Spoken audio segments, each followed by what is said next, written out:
에스겔 2장 1절부터 3장 11절까지 말씀 보겠습니다. 에스겔에서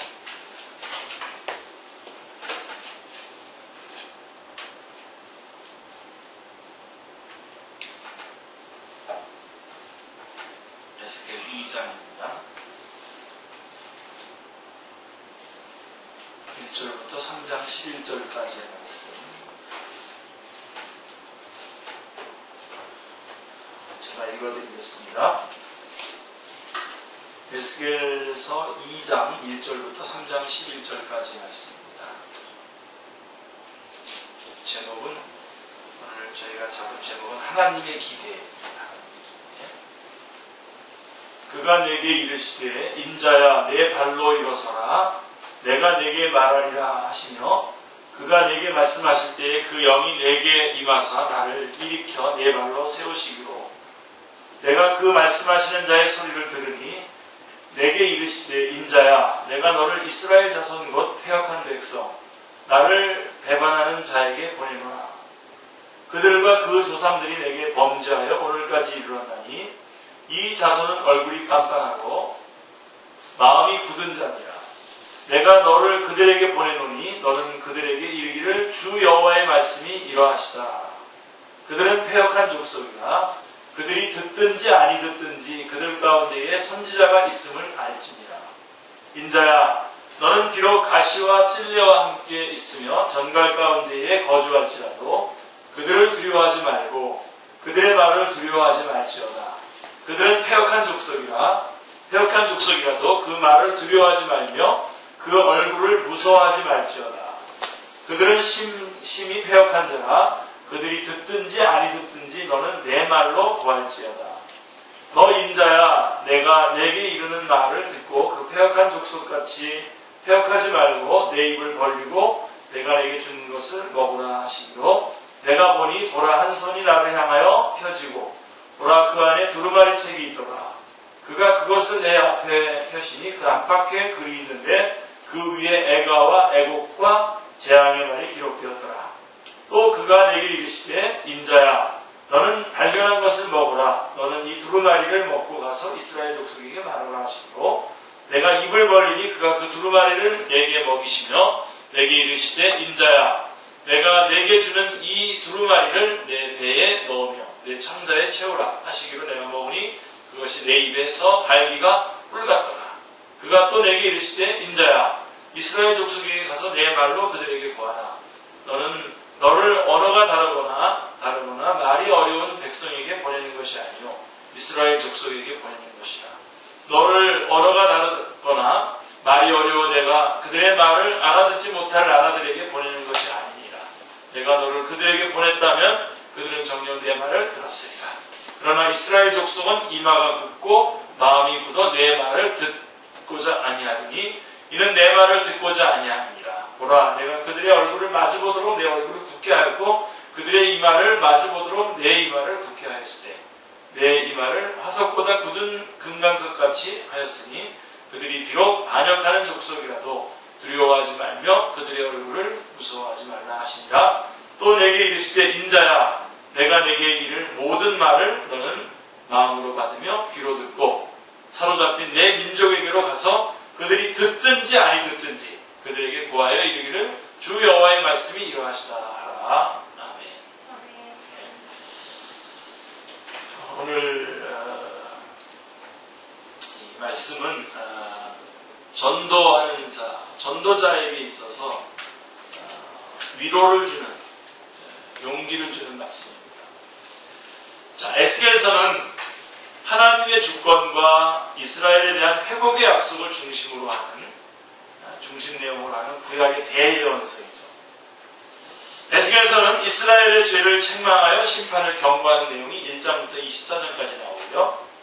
하나님을 대적한 열방에 대한 심판의 예언이 25장부터 32장까지 나옵니다. 그리고 회복에 대한 약속이 33장부터 48장까지 나옵니다. 자, 이렇게 세 부분으로 나눠집니다. 자, 오늘 본문은 이 세 부분 중에서 제일 앞부분, 이스라엘의 죄를 책망하여 심판을 경고하는 내용의 그 첫 번째 내용의 1장부터 24장까지 내용 중에 앞부분, 첫째 부분에 속합니다. 그래서 오늘 본문의 말씀의 시대적 배경은 암울합니다. 그러나 하나님께서는 암울함 속에서도 긍휼과 선하심을 드러내셨습니다. 하나님은 이스라엘의 암울한 상황 속에서도 변함없이 구속의 역사를 진행시키시고 계셨던 것입니다. 오늘 말씀 속에서 영적으로 어두워진 이 시대를 밝혀줄 소망의 말씀을 발견할 수 있기를 기도합니다. 자, 본문의 저자인 에스겔은 BC 597년 바벨론의 2차 침공 때에 포로로 잡혀서 바벨론으로 가게 되었습니다. 그때 에스겔의 나이가 25입니다. 그는 이미 BC 605년 그의 나이 17살 때에 바벨론의 1차 침공을 경험했습니다. 그때 많은 동족이 바벨론의 포로로 끌려가는 것을 목격했습니다. 피 끓는 젊은 나이에 2번씩이나 만약에 BC 586년에 3차 침공까지 만약에 합친다면 하나님의 백성인 동족 이스라엘이 겪을 불행을 목도한 그의 절망감이 그렇다면 3번씩이나 되는 건데요. 3번씩이나 그가 젊은 나이에 하나님의 백성인 동족 이스라엘이 겪은 불행을 목도한 그의 절망감이 어떠했겠습니까? 에스겔은 포로로 잡혀간 5년 후에 그의 나이 30세가 되었을 때에 예언자로 부름을 받았습니다. 바벨론에서. 그때가 570년. 그래서 30세의 불림을 받고 570년까지 BC 570년까지 사역했습니다. 22년간 사역을 했는데요. 자, 식민지 백성도 아닌 포로된 백성, 포로로 잡혀간 백성에게 하나님의 말씀을 전해야 하는 그에게 그 시대가 얼마나 암울하게 보였을까 상상해 봅니다. 에스겔이라고 하는 이름은 하나님이 강하게 하신다라고 하는 또는 하나님이 단련시키신다라고 하는 뜻입니다. 그 이름처럼 만일 하나님께서 그를 강하게 해주지 않으셨다면 암울한 시대의 예언자로서 사역을 잘 감당할 수 없었을 것입니다. 에스겔서 1장에서 하나님은 영광스러운 환상을 에스겔에게 보여주셨습니다. 그리고 2장입니다. 2장에서는 에스겔에게 주신 사명에 대해서 말씀하셨습니다. 자, 2장 1절 2절 말씀 보십시오. 같이 읽겠습니다. 그가 내게 이르시되 인자야 내 발로 일어서라 내가 내게 말하리라 하시며 그가 내게 말씀하실 때에 그 영이 내게 임하사 나를 일으켜 내 발로 세우시기로 내가 그 말씀하시는 자의 소리를 들으니.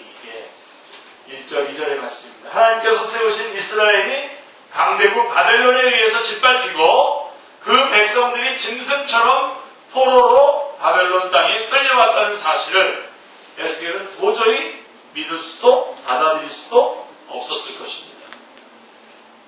아무 소망도 희망도 가질 수 없는 에스겔은 일어날 생각도 하지 못하고 있었습니다.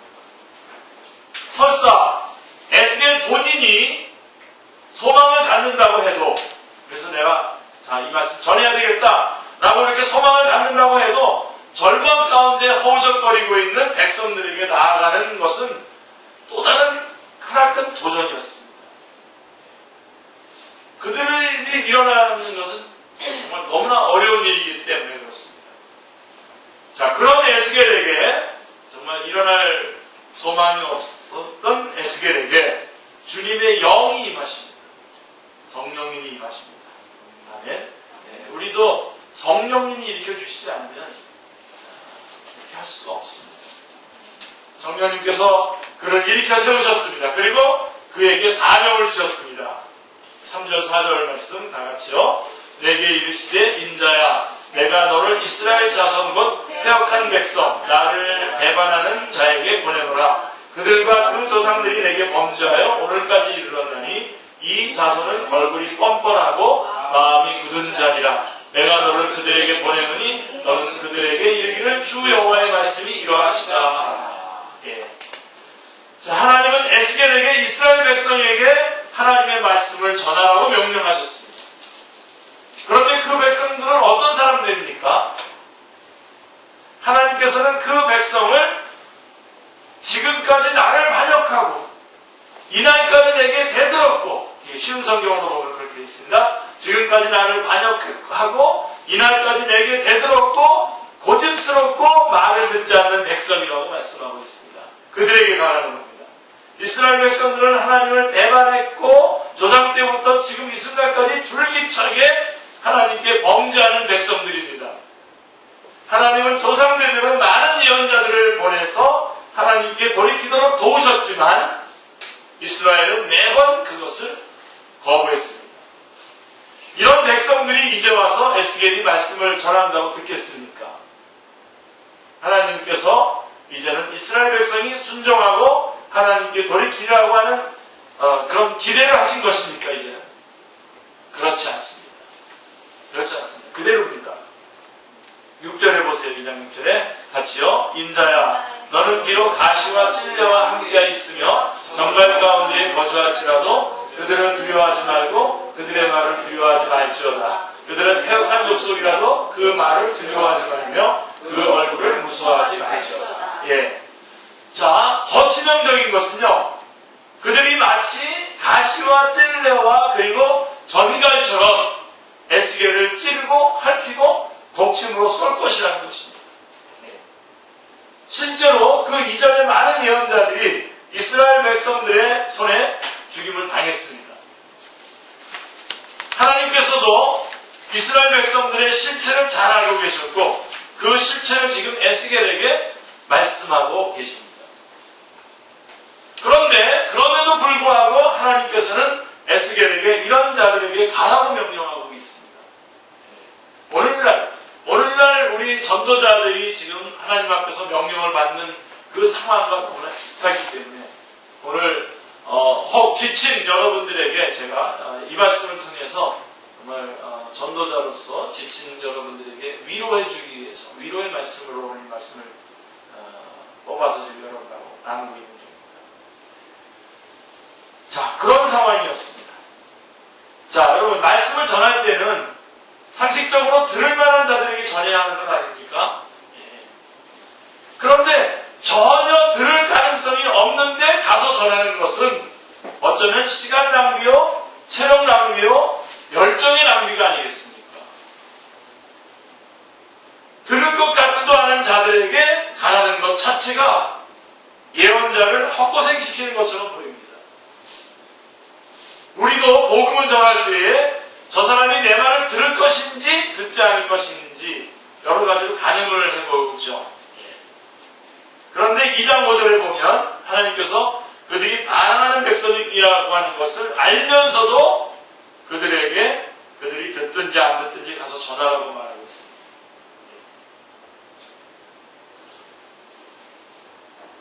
이 부분이 아주 중요합니다. 2장 5절뿐만이 아니라 2장 7절에서도 보면 그들이 듣든지 안 듣든지 너는 반드시 내 말을 전해야 한다. 쉬운 성경으로 보면 그렇게 되어 있습니다. 그리고 3장 11절에도 저희가 오늘 2장 1절부터 3장 11절까지 읽었지 않습니까? 3장 11절에서도 그들이 듣든지 안 듣든지 주 여호와께서 이렇게 말씀하셨다라고 말하여라 라고 하셨습니다. 심지어 2장 8절에서는 이렇게 말했어요. 너는, 에스겔이 말하는 거예요. 너는 이 반항하는 백성처럼 내게 반항하지 마라. 쉬운 성경이 그렇게 돼 있어요. 너는 이 반항하는 백성처럼 내게 반항하지 마라. 말씀하셨습니다. 무슨 얘기입니까? 네, 하나님께서는 이 명령이 에스겔에게 얼마나 어려운 것인지 알고 있었습니다. 에스겔이 저 못합니다. 그러니까 저 못합니다 라고 이렇게 말하지 말고 너 반항하지 말아라. 그러면서 보내는 거예요. 하나님께서는 이 명령이 에스겔에게 얼마나 어려운 것인지 아셨습니다. 그래서 에스겔에게 내게 반항하지 말라고 하시면서 3번씩이나 듣든지 안 듣든지 가서 전하라고 신신당부하셨습니다. 2장 5절, 2장 7절, 3장 11절 듣든지 안 듣든지 가서 전하라. 신신당부하셨어요. 이 말씀은 당황스러운 말씀입니다. 왜냐하면 예언자의 사명은 하나님의 말씀과 명령을 전하는 것이고, 그리고 그 전하는 것은 상대방이 들을 것을 전제로 한다고 생각했기 때문입니다. 그래서 여러분, 오늘 이 에스겔서의 말씀을 통해서 여러분의 좀 그 개념을 좀 바꾸셔야 됩니다. 여러분, 다는 아니더라도 적어도 그 중에 얼마라도 들어야 할 것 같습니다. 그죠? 만약에 여러분 제가 이렇게 말씀드렸는데 여러분이 다 잔다고 생각해보세요. 여기서 다. 아니, 적어도 한두 명은 안 졸고 이렇게 듣고 있어야 말씀도 전할 수 있는 거 아니겠습니까? 그런데 지금 이 상황은 말씀을 전하는데 다 안 들을 가능성이 있는 사람들에게로 가서 말씀을 전달하는 거예요, 지금. 자, 하나님께서, 그럼에도 불구하고 에스겔을 부르셔서, 맨 처음에 부르시면서부터, 하나님께서는 에스겔을 맨 처음에 부르시면서부터 저들이 고집이 세고 패역하다는 것을 강조하셨습니다. 그러시더니 이제는 듣든지 안 듣든지 가서 전하라고 에스겔의 등을 떠밀고 계신 것입니다. 자, 그러면 하나님께서는 왜 듣지도 않는 백성들에게 에스겔을 보내시는 것입니까? 그들 가운데에 예언자가 있다는 사실을 알게 하시려는 것입니다. 여태까지 말씀한 것 중에서 가장 중요한 말씀입니다. 듣든지 안 듣든지, 그리고 그 백성들이 얼마나 고집세고 패역하고 얼마나 오랫동안 많은 많은 선지자들을 힘들게 한 사람들이라는 것을 다 알더라도 가서 전하는 겁니다. 듣든지 안 듣든지. 왜요? 그들 가운데 예언자가 있다는 사실을 알게 하려는 것입니다.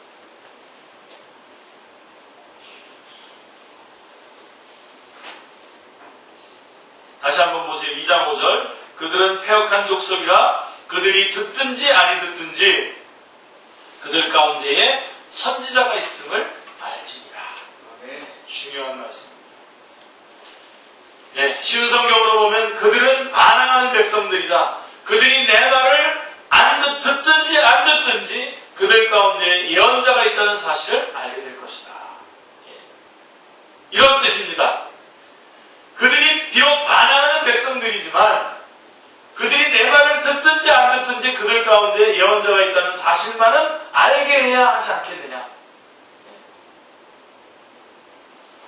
사랑하는 성도님들, 우리는 대부분 예언자의 존재 목적이 듣는 이에게 하나님의 말씀을 전달하는 것으로 생각합니다. 그 말은 맞습니다. 예언자의 사명은 사람들에게 듣도록 하고 듣는 자들에게 말씀을 전하는 것이 예언자의 사명입니다. 맞습니다. 그런데요, 예언자의 사명 가운데에 또 다른 중요한 사명이 있습니다. 바로 그 역할, 본문이 말씀하고 있는데 그것은 그들 가운데에 예언자가 있다는 사실을 알게 하는 것. 이것도 예언자의 사명입니다. 예언자의 사명은 말을 듣는 자들에게 하나님의 말씀을 전하는 것도 예언자의 사명이지만 그들이 말을 듣든지 안 듣든지 듣지 않더라도 그들 안에 그들에게 예언자가 있다는 사실을 알려주는 것도 예언자의 사명입니다. 잘 기억하십시오. 우리 전도자로서 이 부분을 기억하신다면 우리 전도하면서 그렇게 낭망하지 않을 수 있어요. 특별히 이렇게 몇몇 분들 이렇게 어디 이렇게 권하러 다니단 말이에요. 자, 훈련 받으러 오십시오라고 권하러 가고 그럴 때에 퇴짜도 맞고 또 우리 교회 갑시다 우리 전도할 때에 참 많은 거절도 당하고 그럴 때에 나는 아닌가 보다 그러는 것이 아니라 두 가지 사명이 있다니까요. 내가 말을 전해서 그가 듣고 주님 앞에 돌아오고 하나님의 말씀을 듣고 그러는 것도, 그렇게 하는 것도 전도자, 예언자의 사명이지만 그들이 듣지 않더라도 그들 안에 이렇게 말씀 전하는 사람이 있는구나 라고 하는 것을 알려주는 것도 중요합니다. 왜 중요한지, 왜 그것도 중요한지를 제가 또 설명을 해드리겠습니다. 자, 먼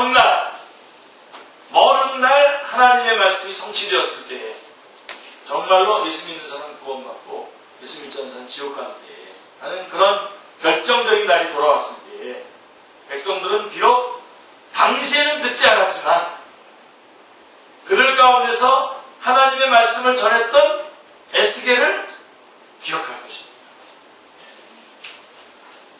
이거는 굉장히 귀중한 말씀입니다. 그 안에 소망이 있어요. 보세요. 지금까지의 본문을 쭉 살펴보면 하나님께서는 마치 그 백성들에게 소망을 주지 않으시는 것처럼 보여요. 네? 듣든지 안 듣든지 가서 너는 그냥 전해. 뭐 듣게 하는 게 더 중요한 게 아니라 가서 너는 듣든지 안 듣든지 전하라고. 그래서 예언자가 있다는 것을 알게 하라고 이렇게 말하는 걸 보면 하나님께서는 마치 그 백성들에게 소망을 주지 않는 것처럼 보여요. 그죠? 예. 그러나 우리는 여기서 하나님의 큰 소망을 발견하게 됩니다. 자, 비록 지금은 반항하고 듣지도 않고 결과적으로 그들의 죄악으로부터 돌이키지도 않겠지만 지금은 하나님의 말씀이 성취된 그때에 그 순간에 그들은 예언자 에스겔을 기억하게 될 것입니다. 그리고 그때 비로소 에스겔이 전했던 말씀이 기억나겠죠. 하나님의 말씀이 그들의 뇌리에 꽂히게 될 것입니다.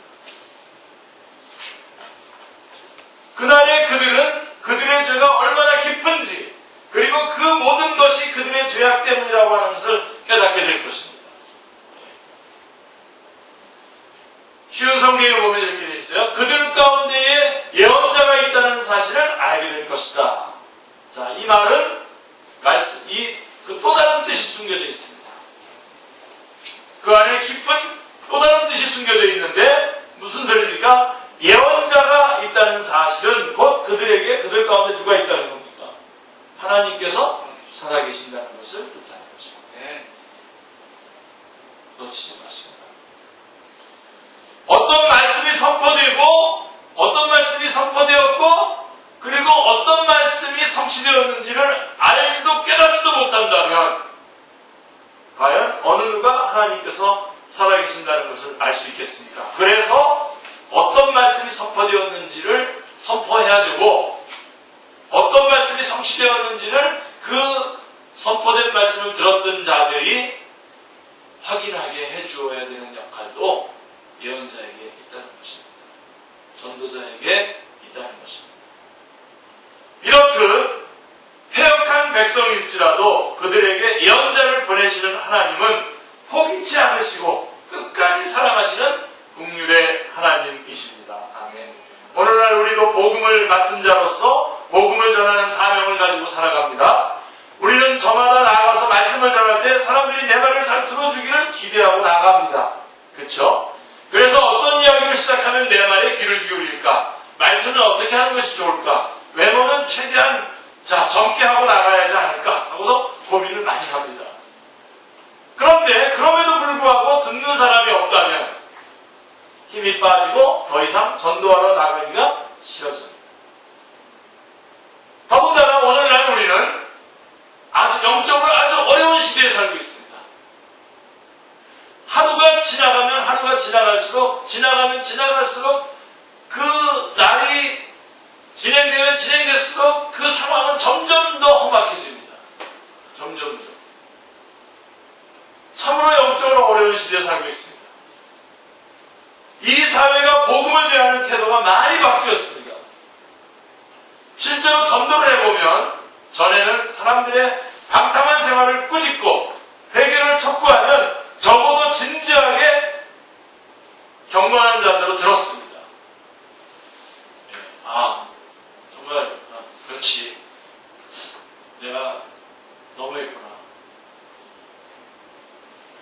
그렇게 하면서 경건한 자세로 들었는데 그리고 듣는 사람들 중에는 마음이 찔려서 회개하는 사람도 있었습니다. 그런데 요즘은 어떻습니까?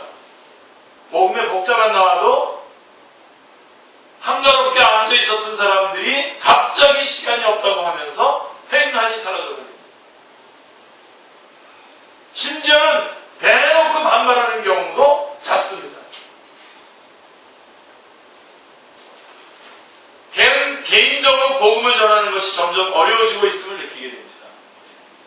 여러분들 이런 거 좀 느껴보시니까 전도를 안 하면 이런 거 못 느껴요. 전도를 하셔야 돼요. 그래서 전도는 하면 할수록 우리 전도에서 그 사람이 잘 받아들이면 받아들이는 대로 감사한 일이고요. 또 받아들이지 않으면 여러분 그 사람이 내가 전도했는데 받아들이지 않는 순간 하나님은 그 사람을 포기합니까? 포기하지 않죠. 하나님은 계속 그 길을 여실 텐데 중요한 것은 그 사람이 예수님을 받아들이지 않는 순간에 전도자인 나는 나 같은 사람을 구원해 주신 주님께 감사하게 돼요. 그래서 여러분 전도는 꼭 해야 돼요. 영적 전쟁의 승리의 비결이에요. 요한계시록 12장 11절에 나오는 영적 전쟁의 승리의 비결이에요. 어린 양의 피와 전하는 말로써 승리해요.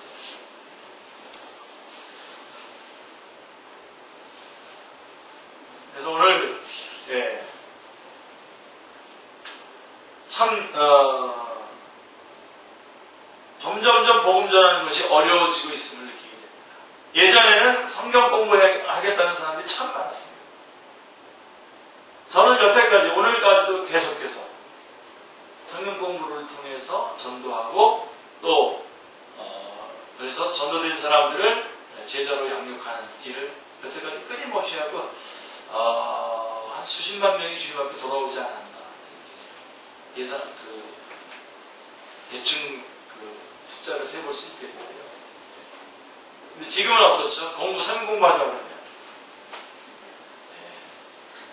애골복골해야 돼요. 애골복골해야 한두 명 건질 수 있어요. 저는 지금 이런 개인 성경 공부 이거 개인적으로 합니다. 지금.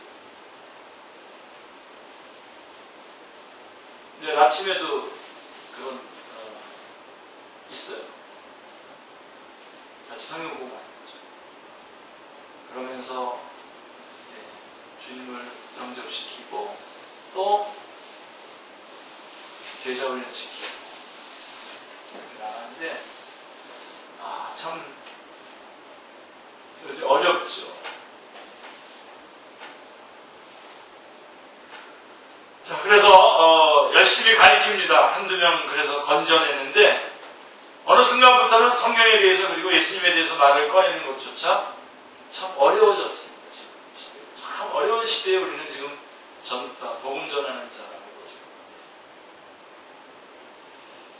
서 있는 겁니다. 자, 이렇게 되면 스스로 저 자신에 대해 여러 가지로 자책을 하게 되죠. 참 안 되는구나. 나는 아니구나. 가족들 놓고 지금 기도하시는 분들 계시죠. 우리 축제교회는 다 가족들이 거기 가서 예수님 안 믿는 사람들이 많은데 여러분들이 싸울 텐데 한 번, 두 번 이렇게 시도를 하잖아요, 여러분들이. 근데 완강하게 거절을 당할 때가 있어요. 정말 피눈물이 나죠. 내 가족인데 이거 진짜 영적 싸움 맞구나. 그런 거 느낍니다. 그럴 때 우리 마음속에 이제 자책을 하게 됩니다. 자, 그런데 오늘 말씀은 바로 그러한 사람들에게 위로를 주는 말씀입니다. 자, 오늘 말씀은 한 가지 깊은 깨달음을 줍니다. 큰 위로를 주는데요. 위로가 되는데 복음을 듣게 하는 것도 전도자의 사명이지만 듣든지 안 듣든지 복음을 전하는 사람이 있다는 그 사실을 깨닫게 하는 것 자체도 전도자의 사명이라는 것입니다. 자, 이걸 붙잡으셔야 돼요. 정말 이 말씀으로 저는 여러분을 위로하고 싶습니다. 본문에 이스라엘 백성들처럼 복음을 전하고 말씀을 가르치려고 죽을 힘을 다했던 우리들의 모습을 보고 들었던 사람들이 어느 날 때가 되어 자신에게 복음을 전하는 사람이 있었다는 사실을 깨닫게 될 것이라는 말입니다. 저는요, 저 은행 다녔지 않습니까? 그리고 우리 친척들을 제가 다 전도하기로 결심을 했어요. 그래가지고 고기 한 그릇 사라. 제가 이제 은행 다니니까 제가 돈 좀 버니까 그 중에서 고기 한 그릇 사가지고 그때 고기 한 그릇 이렇게 사서 이렇게 가져가는 것이 큰 선물이었는데 친척집에 갑니다. 그래서 갖다 드리고 와요. 드리고 오고 그랬더니 친척들끼리 이야기가 저 기남이 저 왜 저러냐, 왜 그러는 거냐, 다 같이 의문이 생긴 거예요.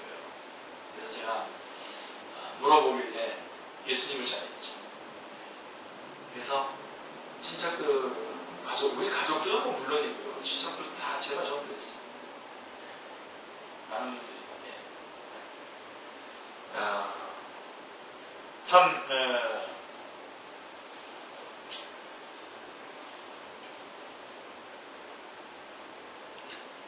이렇게 전도하는 것, 앞부분에서 제가 괜히 제 얘기하느라고 지금. 자, 나중에 사람들이, 아까 제가 그 말 하려고 그랬더니 사람들이 쟤 왜 저렇게 고기 한 근 들고 다니는 거야, 쟤? 아, 그렇지. 걔가 그렇게 고기 한 그릇씩 들고 와서 드시라고 그러고서는 인사 꾹꾹하고 그렇게 가는 게, 그래, 그때 그 친구가 예수 전하려고 하는 거지. 제가 은행 다닐 때는 우리 은행 전체 어느 지점에서 가든지 교회에 대해서, 기독교에 대해서 물어보면 저한테로 연락이 왔어요.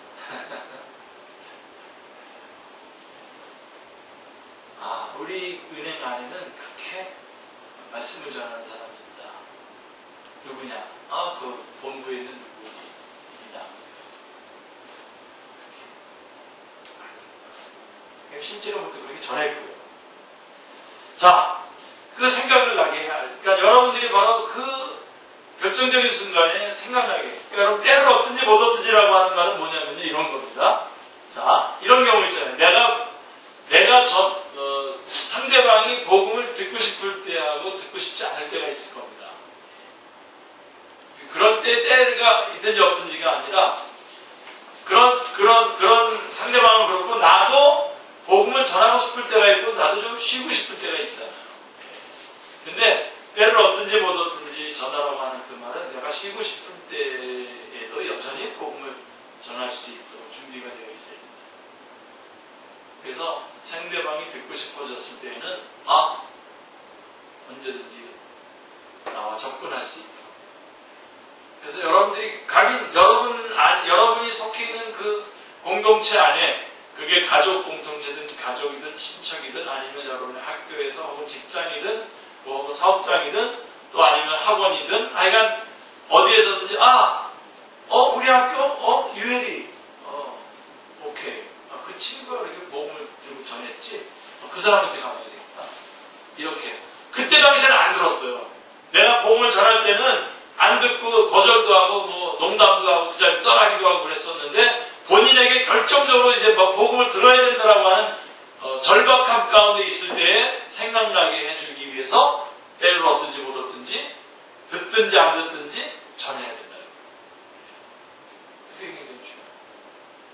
저는 우리 축제교회 성도들이 그렇게 정평이나 있기를 바랍니다.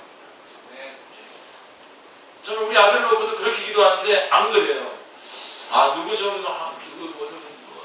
해결사가 있었으면 좋겠다 그럴 때 생각나지, 말씀 전에 복음을 들어야 되겠다 그랬을 때 혹시 이기쁨 집사가 생각납니까? 여러분은 어때야 됩니까? 그 사람. 우리 선생님 중에는 내가 지금 말씀을 듣고 싶어. 우리 서윤주 선생님. 이렇게 제가 그랬더니 은행에서 누군가가 정말 힘들다, 인생이 힘들고 정말 힘을 찾고 싶다 그랬을 때 그 사람한테 연락하면 돼. 그랬었다니까.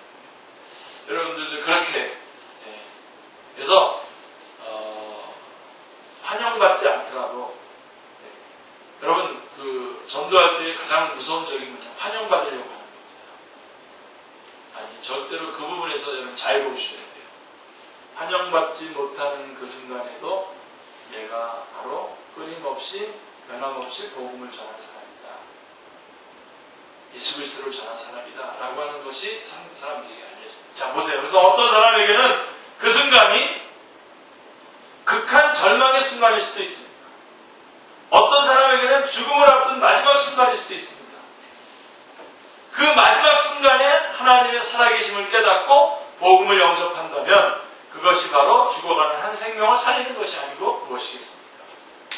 하나님께서 그 순간을 얼마나 기뻐하실까 생각하면 마음의 흡족함을 느끼게 됩니다. 사랑하는 성도님들, 우리나라는 급속도로 발전해서 지금 모든 것이 풍요로워졌습니다. 사람들이 먹고 사는 것도 풍족한 것이 사실입니다. 그런데 통계적으로 보면 이런 풍요의 시대에 오히려 복음에 대한 관심은 낮아진다고 합니다. 사람들은 요즘 참 궁금한 게 많죠. 이러한 시대에 복음은 정말 사람들의 관심을 끌기에는 고루하고 지루해 보이기까지 합니다. 이러한 시대에 우리는 어떤 자세로 살아야 하는지 오늘 본문 말씀은 잘 말해주고 있는 것입니다. 어떻게 하라고요? 듣든지 안 듣든지 우리는 복음을 전해야 합니다. 이렇게 어떻게 그렇게 할 수 있습니까? 듣지 않는데 어떻게 복음을 전할 수 있습니까?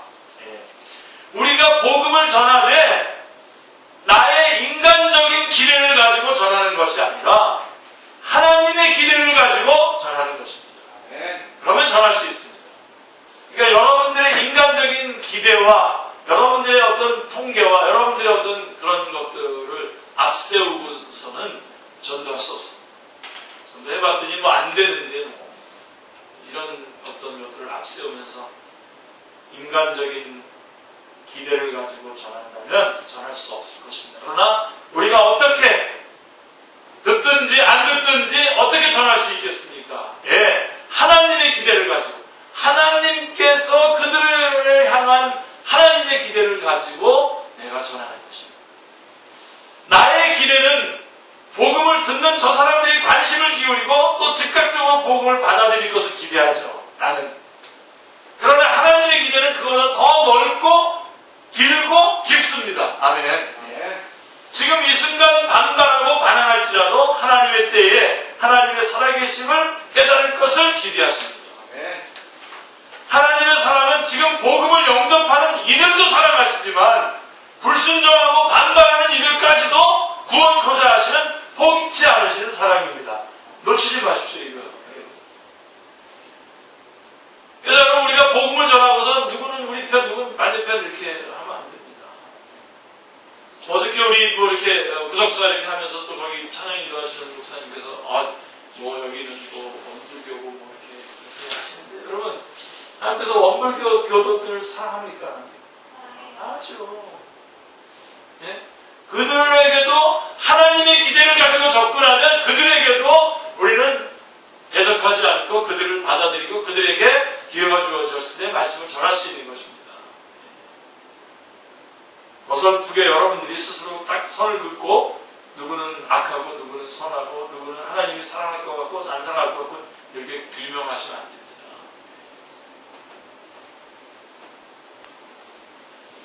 하나님의 사랑은 다시 말씀드립니다. 지금 복음을 영접하는 이들도 사랑하시지만 불순종하고 반발하는 이들까지도 구원코자 하시는 포기치 않는 사랑, 그들도 포기치 않고 사랑하고 계시는 것입니다. 우리가 이런 기대와 사랑을 갖는다면 당장의 무관심과 반발에도 복음을 전할 힘을 얻을 수 있습니다. 우리 모두 이런 하나님의 기대와 사랑을 소유할 수 있기를 기도합니다. 아멘. 자, 그러면 하나님께서 에스겔에게 전하도록 하시는 말씀은 어떤 말씀입니까? 2장 9절 10절에 보시면요. 내가 보니 같이요. 내가 보니 보라 한 선이 나를 향하여 펴지고 보라 그 위에 두루마리 책이 있더라. 그가 그것을 내 앞에 하시니 그 안팎에 글이 있는데 그 위에 애가와 애곡과 재앙의 말이 기록되었더라.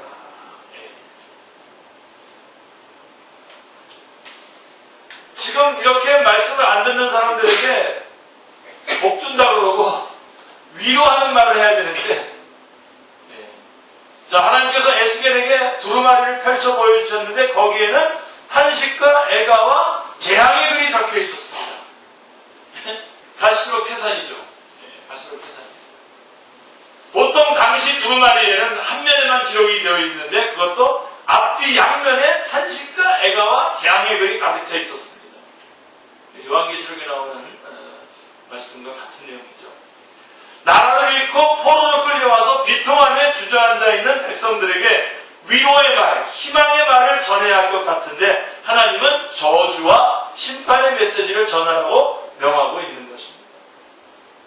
그런데 하나님께서 저주와 심판의 메시지를 전하라고 하신 것은 이스라엘 백성들이 아직도 회개치 않고 그들이 섬기는 우상으로부터 그리고 불순종으로부터 돌이키지 않았기 때문입니다. 그들은 오히려 포로로 잡혀온 것에 대한 하나님을 원망하는 마음을 품고 더욱 완악해졌습니다. 기가 막힌 일이죠. 또 어떤 이들은 아직 우리는 끝나지 않았다며 하나님의 심판을 받아들이지 못하고 거부하는 이들도 있었습니다. 그런데 이런 그들에게 저주와 심판의 메시지를 전하면 어떻게 되겠습니까? 그 상황. 불난집에 부채질하고 상처난데 고춧가루 뿌리느냐고 화를 내는 이들도 있었을 것입니다. 당시 포로들은 곧 돌아갈 수 있으리라고 하는 희망을 품고 살았다고 합니다. 그런데 그런 그들에게 실제로 에스겔은 귀환은 절대로 불가능하다. 예루살렘은 곧 완전히 멸망할 것이다. 라는 하나님의 메시지를 묵묵히 전했습니다. 22년 동안. 오늘날 사람들은 저마다 축복의 메시지를 바랍니다. 한 분 목사님께서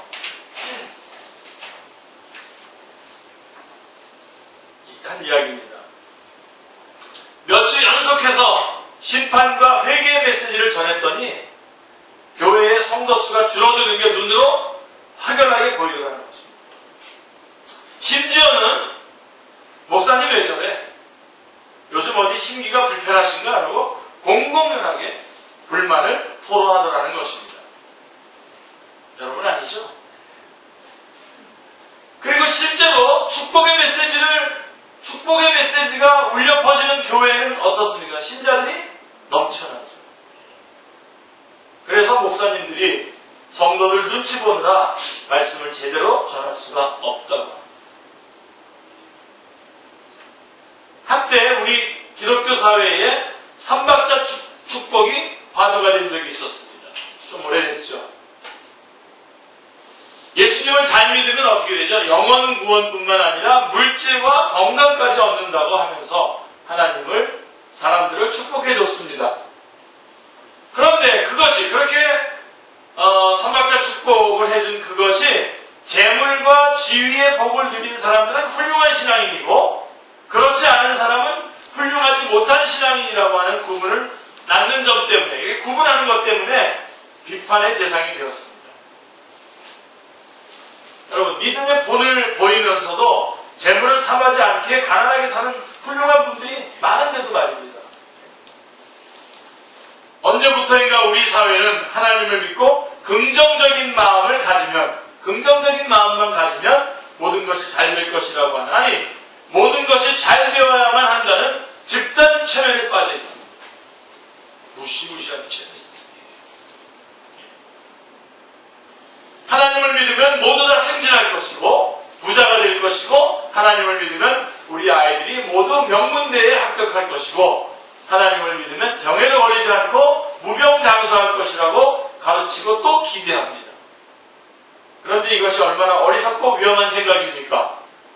이것은 믿음이 아닙니다. 성경은 그렇게 말하지 않습니다. 여러분 긍정의 배신이라고 하는 책이 있어요. 물론 이거는 사회 비평가인 바보라 에런라이크가 자본주의와 철저한 공생관계를 맺고 있는 긍정 이데올로기의 문제점을 전방위적으로 파헤친 책입니다.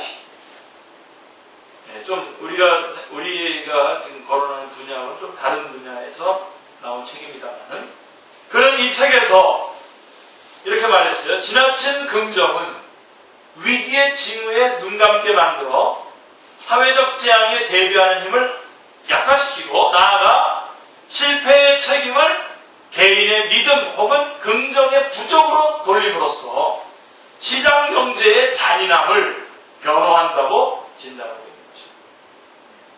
시장 경제의 그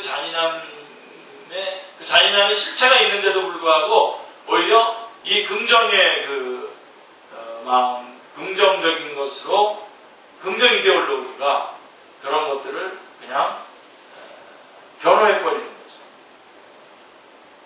내가 긍정적인 마음을 갖지 않아서 이렇게 된 거구나 하면서 한다. 실제로 여러분 실패를 경험한 성도들이 그리고 병으로 고통하는 이웃들이 자신의 믿음 없음 때문에 자신의 믿음 없음을 그 다음에 자신의 부족함을 자책하면서 깊은 어둠 속에 빠져드는 것을 우리는 쉽게 볼 수 있습니다. 사실 목회자로서 이런 분들을 다시 회복시키는 일이 얼마나 어려운지 모르겠습니다. 정말 너무너무 안타깝습니다. 예. 정말 지금 바로 우리 안에 얼마 전에 있었던 일도 아니고 여러분들이 저에게 상담했던 것들이 바로 그런 거 아닙니까? 목사님, 나는 이 세상에서 나는 정말 밀리는 것 같은데요. 이게 믿음 맞습니까? 왜 목사님은 그렇게 설교합니까? 이렇게 들렸어요, 저는. 그렇게밖에 안 들려요. 왜 우리도 지금 우리가 말씀하는 이 말씀이 정말 맞고 그렇다면 우리도 세상 사람들과 똑같이 같은 대열, 적어도 더는 아니더라도 같은 대열에는 서서 가면서 예수는 예수대로 믿고 그래야 되는 거 아닙니까? 라고 이렇게 묻는 거예요. 그리고 저는 그러면서 제 마음속에 내가 축제교회에서 이러한 한 파트를 맡아서 하나님의 말씀을 전하고 하나님께서 맡기신 이 소중한 사명을 감당하는 것이 세상에서 가지고 있는 세상에서 돈 좀 벌고 어떤 위치에 있고 이런 것들보다도 못한 건가? 이것 가지고선 이것의 소중함으로 그런 모든 것들에 대해서 아무런 어려움 없이 감당할 수 없는 것인가 하는 그런 마음이 있어요. 안타까운 마음이 있습니다. 안타까운 마음이 있습니다. 그래서 결국은 여러분들은 어디로 몰아내야 되느냐 하면 더욱더 여러분이 맡은 소중한 그 주님께서 맡겨주신 일들, 주님께서 주신 그 구원의 감격과 맡겨주신 그 소중한 일들에 더욱더 비중을 두고 소중하게 여기고 남은 생애를 살아갈 것을 강조하면 계속해서 이상한 목사가 되는 거죠. 어떻게 해야 되냐면 교회에서 이런 것들은 잘 못해도 되고 대충 해도 되죠. 세상에 그런 것들에 대해서 잘해서 1등이 되라. 그렇게 말해야 정상적인 목사가 되겠죠. 안타깝습니다. 여러분들이 지난번에 우리 공동회의 때 보셔서 알겠지만 제가 한 2년간 지금 계속해서 여러 가지 사례비를 제대로 받지 못하는데 그거는 저는 만약에 그게 만약에 제가 굉장히 중요한 일이라면 제가 계속 여기 목회하겠습니다. 그리고 얼마 제가 받은 거로 되어 있지만 그거는 제가 받았다고 치고 헌금한 거예요. 그게 다 그 금액이 그런 건데 그렇지만 여러분 그게 다 마이너스라고 하더라도 제가 이 강단에 서서 주님의 말씀을 전할 수 있는 이런 소중한 직분을 주신 것 이것이 그 모든 것들을 못 덮습니다. 여러분이 여기서 어떤 직분을 맡아서 천사도 흠모하는 이 직분들 있잖아요. 천사들도 맡고 싶은데 못 맡는 이 직분들. 더군다나 우리는 선교의 비전을 가지고 있는 교회 아닙니까? 그렇죠? 그래서 열방을 품고 하는 그런 마음을 품고 있는 그것 자체가 얼마나 내가 소중합니까? 그리고 그것이 세상에서 어떠한 확인점이 없다고 하더라도 이것만 가지고도 얼마든지 주님 앞에서 영광스러운 자리가 아니겠습니까? 그런데 이렇게 되면 실패한 자라고 낙인을 찍는 그런 분위기가 한국교회 분위기예요. 긍정의 힘 이런 것들이 바로 그런 거예요.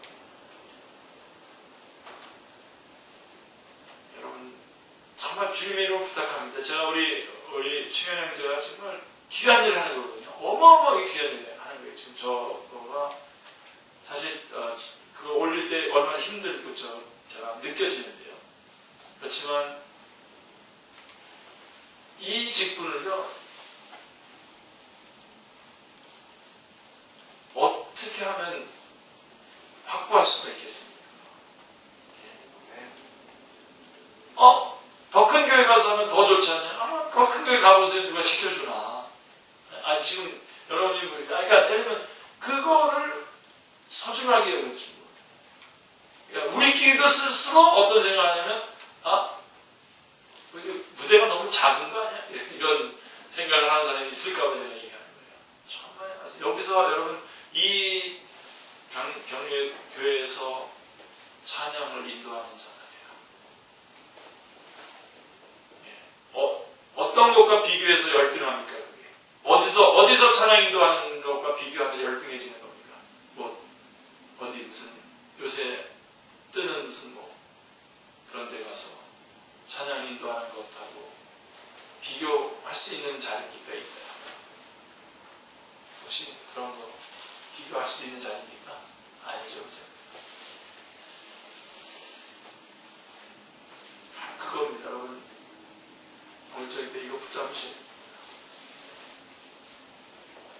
그래서 저도 여러분에게 담당해야 되지 않겠습니까? 제가 여러분들에게 항상 여러분들의 마음 졸이면서 여러분들을 계속 대하는, 얼마나 저 친구가 저걸 소중하게 여기고 저걸 해야 되는데 저걸. 그래서 여러분, 우리는 여러분 이교저기 다 가서 보시라고요. 자신 있어요. 여러분 보시고서도 여러분들도 여전히 그랬는데, 또 자신 없는 분들은 어떻게 하냐면 땅에 못 가게 보게 해요. 거기 가면 거기가 좋아서 그쪽으로 가면 안 될까봐. 그러지 마세요. 여러분들 안에서 그런 정말, 여기 이게 지금 우리 이 축복의 메시지.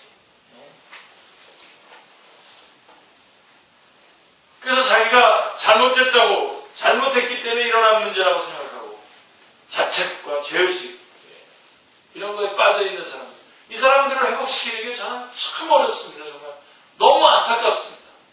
너무 안타까워요.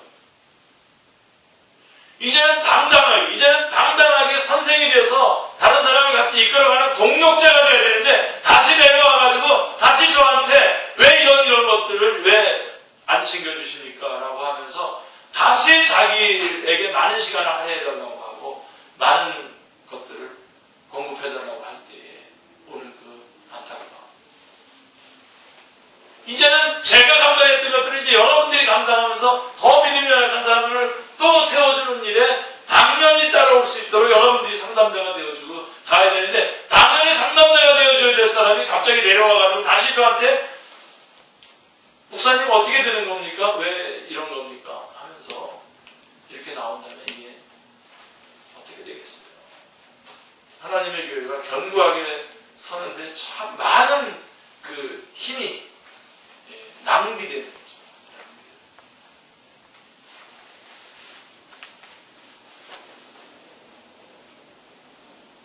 그래서 이렇게 세상에서 어떤 확인점을 발견하지 못하면, 여러분 절대로 세상에는 확인점 없습니다.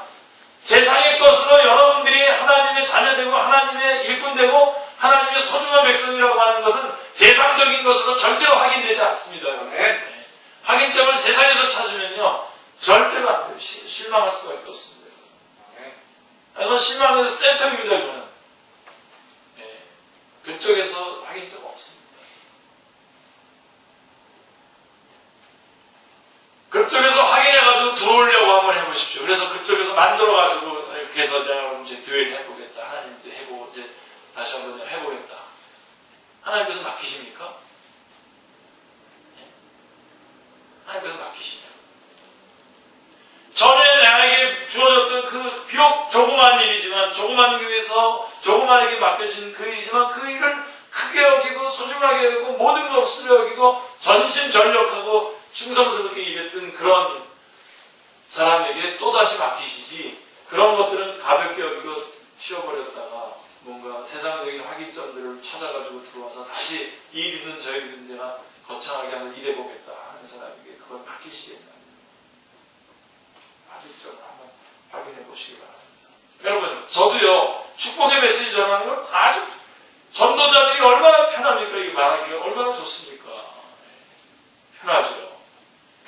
들으면 복을 받는다는 메시지 듣는 사람들이 기분 좋게 하죠. 그러나 저주와 심판의 메시지를 듣는 사람들의 마음을 불편하게 하고 멀어지게 할 수 있죠. 실제로 에스겔이 심판의 메시지를 전했을 때 아무도 그의 말에 귀 기울이지 않았어요. 그러나 그럼에도 불구하고 에스겔은 신실하게 하나님의 심판의 메시지를 몇 년간요? 22년간 가감없이 선포하였습니다. 네. 여기서 우리는 에스겔로부터 또 한 가지 전도자의 자세를 배우는데 그것은 말씀을 가감없이 선포해야 한다는 것입니다. 미련을 떠는 겁니다. 전도예요. 들은 것을 그대로 전하는 겁니다. 듣는 이의 비위에 거슬리는 말씀일지라도 필요하다면 회개를 촉구하며 심판의 메시지를 전해야 됩니다. 예수님 믿지 않았으면 죄인입니다. 죄의 삭은 사망입니다. 심판받습니다. 지옥 갑니다. 다 해야 됩니다. 성령님이 역사하십니다. 비록 그것이 당장에는 반발을 불러일으킬지라도 올바른 말씀은 실패의 순간에 하나님의 심판의 순간에 깊은 어둠으로 빠져드는 것을 막아줍니다. 여러분들이 생명을 살리는 거예요. 오히려 회개와 구원의 열매를 맺게 해줍니다. 슬픔과 절망의 순간에도 하나님의 살아계심을 깨닫고 전능하신 하나님을 의지하게 합니다. 종교개혁자 칼빈은 이렇게 말합니다. 비록 사람들이 우리의 수고를 보고 비웃을지라도 하나님은 우리가 하나님의 명령에 열린 마음으로 순종하는지를 시험하신다. 우리는 결과를 보는 자들이 되기보다는 먼저 결과를 예상하는 사람들이 되기보다는 하나님의 말씀에 순종하는 자들이 되어야 하겠습니다. 할렐루야. 네. 먼저 여러분들의 좁은 생각으로 어떤 결과들을 먼저 생각해 보는 거예요. 내가 이렇게 전도했을 때 전도가 될 것인가? 그거 하지 마시고 하나님의 말씀에 순종하는 데에 여러분들의 관심이 집중되어야 됩니다. 자, 그런데 이렇게 또 이게 참 쉬운 일이 아닌데요. 그 결과가 신통치가 않을 것 같으면 순종하기가 참 어렵습니다.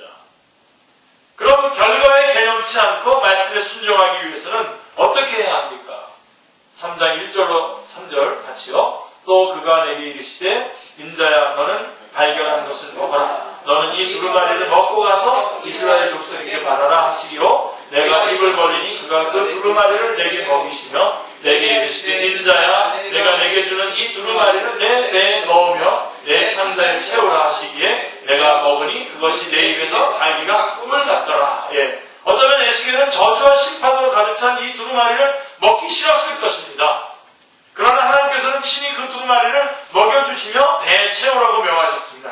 그런데 놀랍게도 그 두루마리를 입에 넣자 입에 꿀같이 달았습니다. 또 배에 채우라는 말씀은 무슨 뜻입니까? 에스겔이 처음 그 두루마리를 보았을 때는 먹기에 꺼내주고 보기만 해도 입에 아주 써 보였었습니다. 그러나 음식이 입을 통해 배로 들어가 소화가 되듯이 말씀을 듣고 깊이 묵상하는 중에 이 부분 중요해요. 말씀을 듣고 깊이 묵상하는 중에 그 말씀의 참뜻을 깨닫게 되었습니다. 그러자 처음에는 아주 쓰던 말씀이 다 이해가 되고 소화가 되자 아주 달게 느껴졌던 것입니다. 그래서 여러분들이 바로 이런 사람들이 이런 자리까지 올라오시길 바랍니다. 네, 주님의 이름으로 부탁드립니다. 겉으로 보기에는 하나님의 저주와 심판으로 가득했지만 그 안에 하나님의 포기치 않는 사랑과 놀라운 구속의 역사가 숨어있는 것을 깨달을 수 있습니다. 여러분들이 요한계시록 예수께의 말씀도 그렇고 요한계시록 말씀도 보시면 그 안에 심판하는 내용들이 나오고 진노하는 내용들이 나오지만 잘 봐보세요. 깊이 묵상해보세요. 그것은 하나님의 사랑입니다. 지금 하나님께서 더 많은 사람들이 주님 앞에 돌아올 길을 회개를 촉구하기 위해서 그렇게 여러 가지로 조치들을 취하고 계셨던 것입니다. 그래서 여러분 하나님의 말씀을 그냥 얼렁뚱땅 막 읽고서 넘어가고 나 얼마큼 읽었다 그러지 마시고요. 깊이 묵상하시고요. 깊이 묵상하시면서 이게 그러니까 부석사라고 하는 그런 이 맥락을 가지고 깊이 묵상하셔야 돼요. 깊이 묵상하셔야 돼요. 내 안에서 소화가 되자 아주 달게 느껴졌던 것입니다.